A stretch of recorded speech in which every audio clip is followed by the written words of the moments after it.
مفتی تمہیں فتویٰ دے بھی دے کہ ہاں یہ جائز ہے، لیکن اگر تمہارا دل یہ کہہ رہا نہیں جائز نہیں ہے تو ہرگز مفتی کا فتویٰ نہ ماننا، اپنے دل کا فتویٰ ماننا۔ صلاح الدین ایوبی رحمت اللہ علیہ کا بیٹا یا نور الدین زنگی کا، یہ میں ذرا اس وقت والدہ ہو رہا ہے، شدید بیمار ہوتے، سب طبیبوں نے کہا کہ شراب بھی نہیں ہوگی، نہیں اسی سے کچھ شفا کی امید ہے۔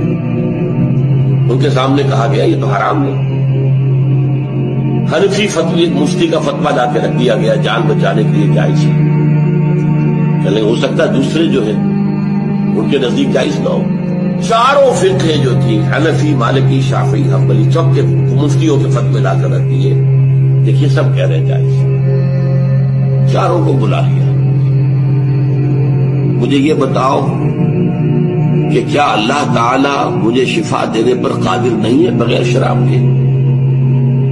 نہیں جی نہیں، اللہ تو قادر ہے۔ اور کیا اللہ اگر شفا نہ چاہتا ہو تو کیا اس شراب سے شفا ہو جائے گی؟ نہیں نہیں نہیں، اٹھاؤ اپنے فتوے اور دفع ہو جاؤ۔ اس اللہ کے بندے نے جان دے دی شراب